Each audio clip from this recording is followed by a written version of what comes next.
Assalamualaikum warahmatullahi wabarakatuh.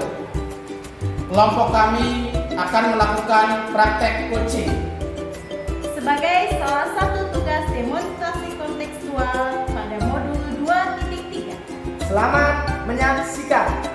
Selamat siang Ibu. Bagaimana nih kabarnya hari ini? Alhamdulillah di siang hari ini saya masih semangat. Alhamdulillah kalau Bapak masih semangat. Mudah-mudahan proses coaching yang akan dilakukan Bapak dengan kunci itu bisa berjalan dengan lancar ya Pak ya. Amin. Nah, sebelum Bapak melakukan coaching, saya ingin berbincang terlebih dahulu nih dengan Bapak bahwa proses coaching yang akan dilakukan itu ada beberapa hal yang harus Bapak ketahui. Yang pertama adalah saya sebagai observer akan mengamati penuh perjalanan Bapak selama melakukan coaching dengan coaching. Kemudian yang kedua adalah memastikan apakah coach itu mengajukan pertanyaan yang berbobot kepada coach ya Pak. Kemudian yang ketiga adalah apakah proses coaching yang dilakukan itu sesuai dengan alur tirta atau tidak. Kemudian sudah siap belum Pak? Alhamdulillah sangat siap. Alhamdulillah jika Bapak sudah siap, saya akan mencoba melakukan beberapa pertanyaan nih untuk Bapak. Pertanyaan yang pertama adalah kompetensi apa yang ingin dikembangkan oleh Pak Danto? Ya, saya kembangkan kompetensinya yang pertama yaitu kehadiran penuh. Saya akan memperhatikan di saat coach itu bercerita dari permasalahan-permasalahan yang dia ungkapkan sendiri dan saat dia menemukan sendiri jawaban dari pertanyaan tersebut. Yang kedua yaitu mendengarkan dengan baik. Saya akan menjadi pendengar yang baik di saat coach tersebut menceritakan suatu permasalahan dia sendiri. Dan yang ketiga yaitu menggali pertanyaan-pertanyaan yang berbobot sehingga coach itu lebih terbuka gitu, dari cerita yang akan diungkapkan sendiri seperti itu. Kemudian yang kedua adalah kompetensi mana nih yang menjadikan pusat perhatian ketika melakukan coaching itu sendiri? Yang pertama yaitu kemitraan yang akan saya jalin dengan seorang coach tersebut sehingga dia merasa nyaman dan terbuka kepada saya.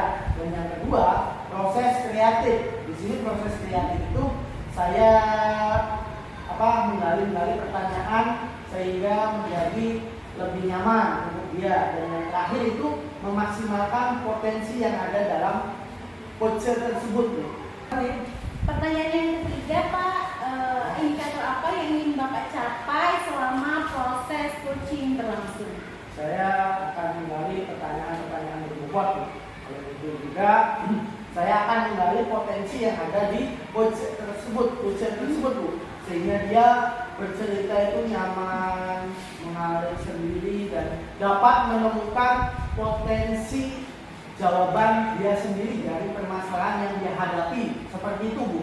Luar biasa sekali Pak Danto ya. Mudah-mudahan proses coaching yang akan Bapak lakukan dengan coach itu bisa berjalan dengan baik. Nanti kita bisa bertemu lagi, ngobrol lagi lanjutkan setelah Bapak melakukan coaching dengan coach.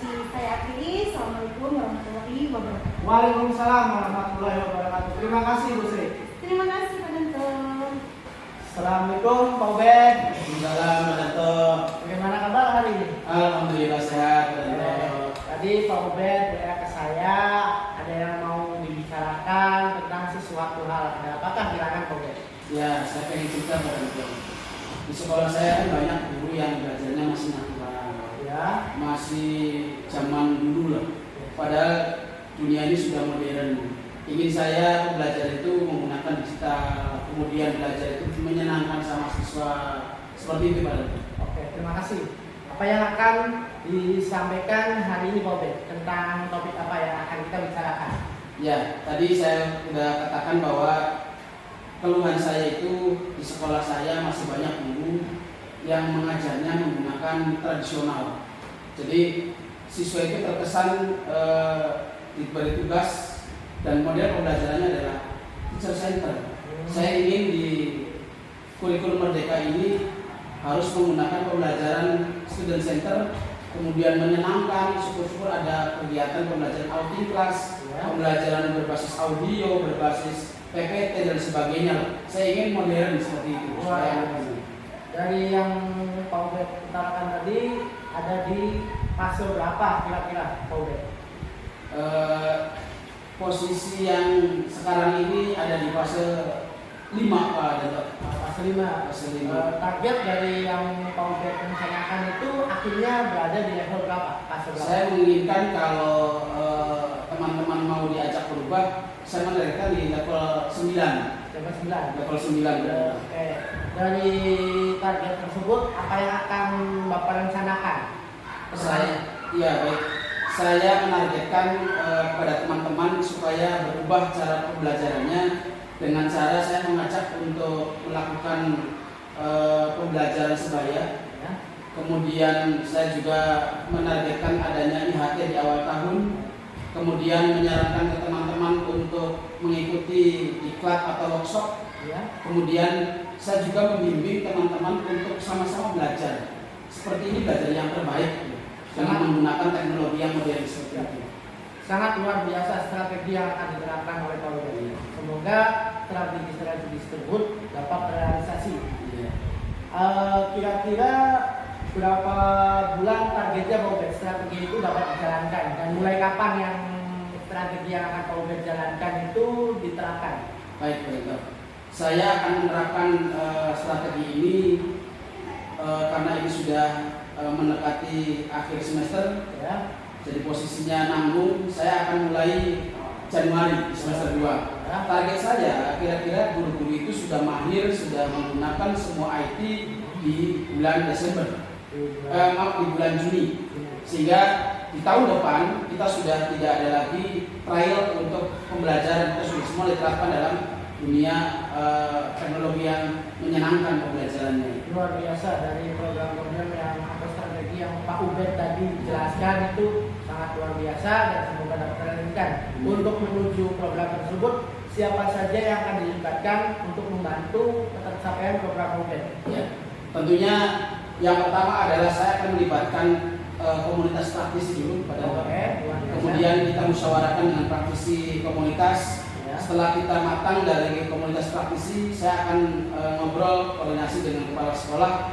Kemudian saya juga akan berkoordinasi dengan tim pemateri dari Korwil atau dari pengawas untuk meninjau, memantapkan sekaligus menebalkan materi-materi yang sekiranya berkorelasi dengan kurikulum Merdeka.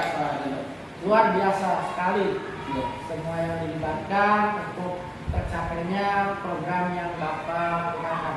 Dari percakapan ini, apa yang ingin didapatkan oleh Pak Ubed untuk tindak lanjut ke depannya? Ya, saya berharap dengan kegiatan keinginan saya seperti ini, guru mampu mengajarkan bukan hanya dengan sifat yang natural, yang hanya memberikan tugas, yang hanya menerangkan dan sebagainya, tetapi anak diajak untuk belajar menyenangkan, melihat, berdiferensiasi, kemudian bisa juga dengan audiovisual, kemudian bisa juga dengan outing class dan sebagainya, sehingga dalam proses KBM itu tidak menjenuhkan gitu.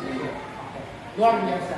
Dari semua yang diterangkan oleh Pak Ubed, bahwasanya itu proses pembelajaran itu harus ke siswa dan lebih memanfaatkan aset sekolah. Tentunya di sekolah Pak Ubed itu banyak aset-aset yang bisa dimanfaatkan untuk pembelajaran tersebut.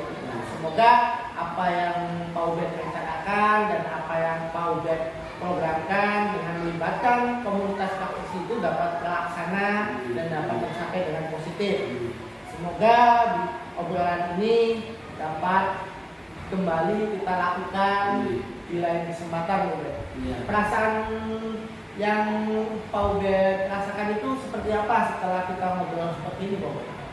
Setelah kita ngobrol dengan Pak Danto, perasaan saya menjadi plong, Pak. Ternyata anak saya yang selama ini punya keinginan yang apa yang diinginkan saya itu akhirnya terjawab, dapat solusi yang terbaik. Mudah-mudahan saya bisa melaksanakan apa yang tadi saya korek dari pertanyaan-pertanyaan yang Bapak berikan. Sangat bagus sehingga saya termotivasi untuk menjawab. untuk mencari solusinya sendiri Pak Danto. Jadi terima kasih, sangat berharga sekali di acara ini. Sama-sama Ustaz. Semoga apa yang kita lakukan untuk hari ini dapat bermanfaat Amin. untuk diri sendiri khususnya dan untuk halayak umum pada umumnya. Ya. Ada lagi yang ingin dibicarakan Obed untuk hari ini? Untuk sementara cukup Pak Danto. Kemudian barangkali nanti ada hal-hal yang perlu dibicarakan, jangan bosan, saya akan minta pendapat Pak Danto untuk berbicara dengan saya supaya saya lebih plong untuk mencari solusinya. Ya, saya sangat terbuka dengan percakapan ini dan sangat menyenangkan dan alurnya itu begitu mengalir begitu saja Pak Ubed. Ya. Karena percakapan ini sangat bermakna bagi saya dan juga bagi Pak Ubed tentunya. Ya. Sudah cukup sekian saja Pak Ubed percakapan hari ini. Iya Pak. Assalamualaikum warahmatullahi wabarakatuh. Waalaikumsalam warahmatullahi wabarakatuh. Terima kasih. Alhamdulillah, baik Pak Danto. Gimana perasaannya setelah melakukan coaching tadi? Alhamdulillah. Perasaan saya di sini sangat baik dan plong dapat membantu rekan sejawat saya dalam sharing tentang permasalahan yang dihadapi dan dia menemukan sendiri dari jawaban tersebut dan dari pertanyaan-pertanyaan yang membuat dia bingung. Kemudian yang kedua adalah kompetensi apa yang sudah dikembangkan dari proses coaching tadi Pak? Kompetensi yang dikembangkan oleh saya yaitu kembali potensi-potensi yang dimiliki oleh coach itu dengan pertanyaan-pertanyaan yang berubah, sehingga permasalahan yang dihadapi oleh Pak Ubed tadi itu beliau menemukan sendiri gitu. Dari kegundahan hatinya, dari permasalahan yang dihadapi sekarang itu dapat menemukan sendiri seperti itu yang tadi saya lakukan. Iya, baik, berarti tadi selama proses coaching itu Pak Danto menggali pertanyaan-pertanyaan yang berbobot ya Pak ya, yang diajukan kepada Kuci sehingga Kuci bisa menemukan solusinya sendiri. Wah, luar biasa sekali Pak Danto. Mudah-mudahan kita bisa bertemu lagi ketika melakukan coaching yang selanjutnya. Terima kasih Pak Danto. Sama-sama Bu Sri. Ya, Assalamualaikum. Waalaikumsalam warahmatullahi wabarakatuh.